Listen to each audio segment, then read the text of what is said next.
Are you talking about the horses being wild or the people being wild? Well, actually, it's a little bit of, well, the people being a little bit wild. And the book is compares dating to horse racing. And I call it Sex and the City meets the Wizard of Oz. And it's pretty much about dating is a gamble, dating is a game, and you have to play the game in order to win, and you have to be a champion in order to find a champion. So it's a fictional, dark comedy about dating. And the idea of Wild Horses is to kind of step offside the track and be yourself and find the love of your life by just being who you are instead of having to play the game. And so a wild horse is like the opposite of a racehorse. It's somebody who's doing their own thing and being their own person. So it's a non-fiction. It's fiction. Okay, it's fiction.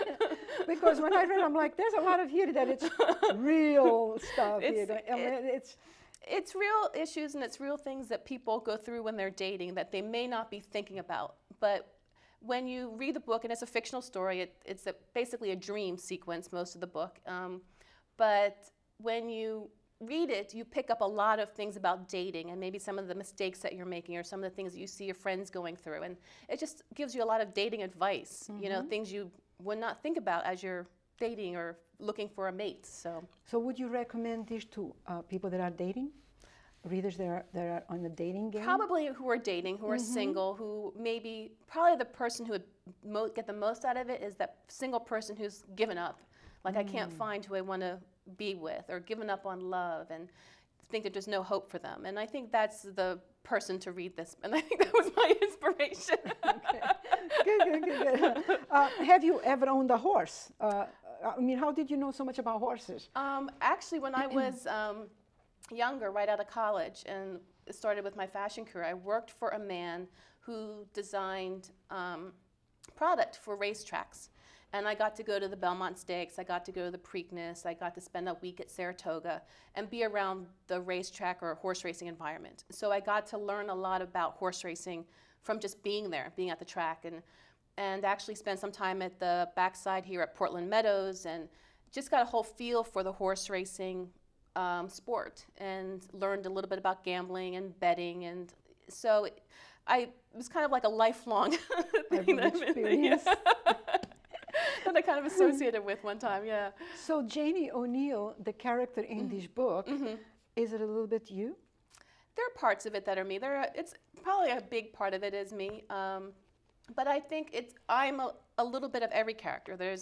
Everybody goes through phases in their life with dating and relationships that sometimes you're a little lost, sometimes you're the hopeless romantic, sometimes you're the one who just is driven to get married, or sometimes you get angry at the world. And I think within different parts of your life, you're different characters. So there's a little bit of me in her and her friends, and a lot of the men in the book, or the male characters in the book, are unfortunately men who have come in and out of my life at some point or another. So it's not specifically one-sided or one person. There's a little bit of everybody in each character. Let me ask you a question about, still on the wild horses, before we go into Edge of Civilization. Sure.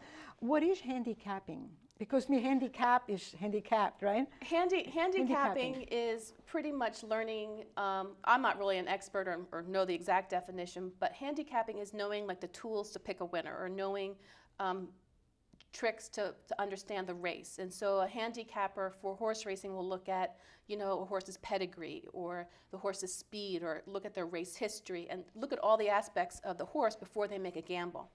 So for dating, it's pretty much the same philosophy. Before you even start dating somebody, you'd want to look at, maybe their family or who they've dated before in the past, or, do they start off fast? Are they fast? Are they slow? Do they take care of their grooming? There's a lot of things that you'd want to handicap. That is so cool. I love that. So that in order to make a bet, you think of this person, I've done all my research, I've handicapped them, they're a champion, and therefore... Yeah, you don't want to date a dirty horse.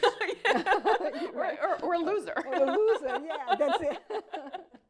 So, I love it. So there are women that are wild horses, and there's men that are... Men are wild horses. Yeah, it's just, why not, right? A wild horse is somebody who who's gotten off the track and started going round and round in the dating cycle and just decided to be themselves, be single, be independent, do their own thing, walk to the beat of their own, drummer, so to speak. And when love hits them, love hits them. And I think so many people are so determined and, to find a mate, they'll do anything and not be themselves. And when you're not being yourself and you find love or you find somebody, that's not going to be the right person for you because you're not being yourself. And there's also the danger of settling for exactly, less than what you should be. Exactly. So just be a wild horse and just go out and do your own thing, and love will find you.